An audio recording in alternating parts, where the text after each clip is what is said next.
நண்பர்கள் அனைவருக்கும் வணக்கம்.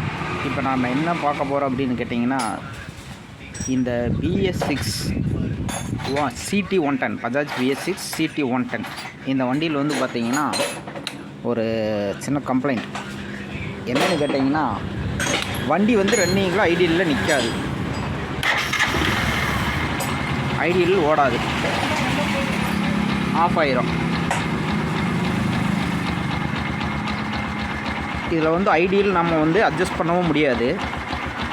ஏன்னா இதில் வந்து நம்ம ஐடியல் ஸ்பீடு வந்து அட்ஜஸ்ட் பண்ணவும் முடியாது. ஏன்னா அந்த பக்கம் வந்து த்ரெட்டல் பொசிஷன் சென்சர் இருக்கிறதுனால அட்ஜஸ்ட் பண்ண முடியாது. நம்ம இந்த வண்டிக்கு என்ன கம்ப்ளைண்ட்டுன்னு வந்து பார்த்தீங்கன்னா, அந்த ஐடியல் ஆர்பிஎம் வந்து ஓடாது. வண்டி நீங்கள் ஸ்டார்ட் பண்ணி எக்ஸலேட்டர் கொடுத்தா மட்டும்தான் ஐடியலில் ஓடிட்டுருக்கும், இல்லை அப்படின்னா ஆஃப் ஆயிரும் அதுவே வண்டி. ஸோ இது என்ன கம்ப்ளைண்ட்னு வந்து பார்த்தீங்கன்னா, இந்த ஏர் கண்ட்ரோல் இந்த சென்சார் தான் வந்து கம்ப்ளைண்ட். இது சென்சார் கிடையாது, இது வந்து ஒரு ஆக்சுவேட்டர்.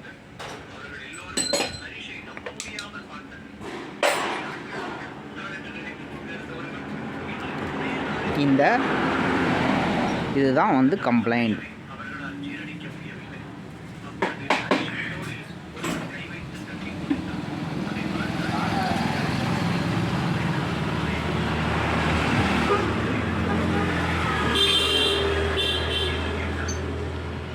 இந்த சென்சார் தான் கம்ப்ளைண்ட் ஈவன் இது சென்சார் கிடையாது, இது வந்து ஒரு வால்வு மாதிரி, ஏர் கண்ட்ரோல் வால்வ். இதில் வந்து பார்த்திங்கன்னா உங்களுக்கு தெரியும்,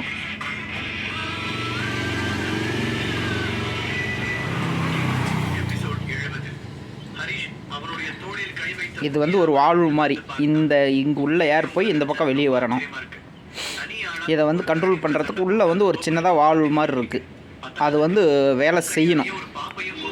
வேலை செஞ்சால் வந்து உங்களுக்கு இந்த ஐடியல் ஆர்பிஎம் கரெக்டாக ஓடும். இதில் என்னென்னா வந்து உங்களுக்கு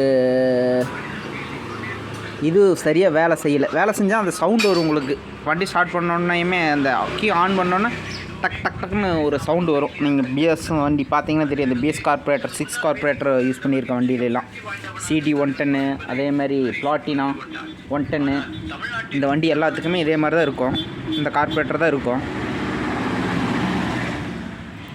பார்த்தாவே உங்களுக்கு தெரியும், நீங்கள் சாவி ஆட் பண்ணிங்கன்னாவே அந்த சவுண்டு உங்களுக்கு தெரியும். இதில் வந்து வரல பார்த்தீங்களா, அதுவே நான் வேறு ஒரு வண்டியில் காமிக்கிறேன் உங்களுக்கு பாருங்கள்.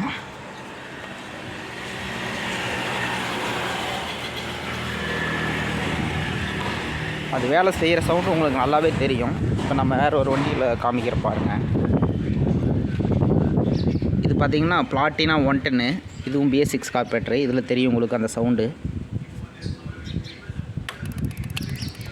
தெரியுதுங்களா?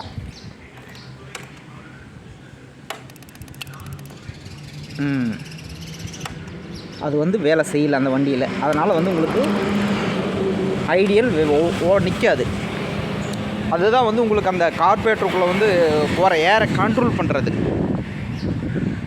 ஏர் ஸ்க்ரூ நம்ம பழைய வண்டியிலே ஏர் ஸ்க்ரூ அட்ஜஸ்ட் பண்ணுவோம் இல்லைங்களா, இதுலாம் அந்த ஏர் ஸ்க்ரூ இருக்காது.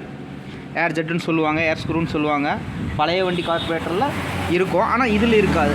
அதை வந்து கண்ட்ரோல் பண்ணுறது என்னென்னு கேட்டிங்கன்னா, இந்த ஏர் கண்ட்ரோல் வால்வு தான். இது ஒரு வால்வு தான் வச்சுங்களேன். இது வந்து உள்ளே இருக்கிறது வந்து உள்ளே ஒரு சின்ன வால்வு மாதிரி இருக்குது, ஒரு வால்வு தான் வச்சுங்களேன். உள்ளே வந்து ஒரு சின்னதாக இதுக்குள்ளே வந்து ஒரு சின்ன வால்வு இருக்குது. அதை வந்து உள்ளே வந்து இந்த மாதிரி உள்ளே வெளியே போய் வந்து கண்ட்ரோல் பண்ணுறோம். இதுதான் பிரச்சனை. ஒரு சிலதில் என்னென்னா, இந்த டஸ்ட் அடைச்சி ஜாம் ஆயிரும். அதை வந்து நீங்கள் பெட்ரோல் வாஷ் பண்ணி க்ளீன் பண்ணி நீட்டாக போட்டிங்க அப்படின்னா ஓகே ஆயிரும். இல்லை சென்சர் ஃபெயிலியர்னால் இது மாற்றி தான் ஆகணும். சென்சர் இல்லை, இந்த ஆக்சுவேட்டர் ஃபெயிலியர் இருந்ததுன்னா இதை மாற்றி ஆகணும். இதுதான் கம்ப்ளைண்ட் வரும். அந்த மாதிரி உங்கள் வண்டியில் ஏதாவது BS6 கார்பரேட்டர் போட்ட வண்டியில் உங்களுக்கு ஐடியல் மட்டும் மார்னிங் டைம் எப்போவுமே ஐடியல் நிற்காது. வண்டி ரன்னிங்கில் ரொம்ப தூரம் போயிட்டு வந்து நிறுத்தினப்போ மட்டும் ஐடியல் ஓடிட்டுருக்கும் வண்டி ஹீட்டுக்கு. ஆனால் மற்றபடி நீங்கள் மார்னிங் டைமில் ஸ்டார்ட் பண்ணால், அதுவும் கோல்டு டைமில், அதாவது குளிர்காலத்துலேயும் ஸ்டார்ட் பண்ணிங்கன்னா ஸ்டார்ட்டே ஆகாது. எக்ஸலேட்டர் கொடுத்தா மட்டும்தான் ஸ்டார்ட் ஆகும், ஐடியல் நிற்கும். திரும்ப எக்ஸலேட்டர் விட்டிங்கன்னா ஐடியல் நிற்காது, வண்டி ஆஃப் ஆயிரும். இதுதான் கம்ப்ளைண்ட்டு. இந்த பேசிக்ஸ் கார்பரேட்டர் போட்ட வண்டி எல்லாமே இந்த மாதிரி வரும். அதை நீங்கள் செக் பண்ணி பார்த்துட்டு இதை ஒன்றா கழட்டி உள்ளெல்லாம் டஸ்ட் இருந்ததுன்னா க்ளீன் பண்ணி போடுங்க. இல்லை கம்ப்ளைண்ட் அப்படின்னா இதை வந்து மாற்றி தாகணும். இது வந்து ஒரு 500 ரூபாய்க்குள்ளே வரும். 500 ரூபாய்க்குள்ளே வரும். நீங்கள் வாங்கி போட்டிங்கன்னா உங்களுக்கு அந்த கம்ப்ளைண்ட் வந்து அரெஸ்ட் ஆயிரும். ஓகே, பாய்.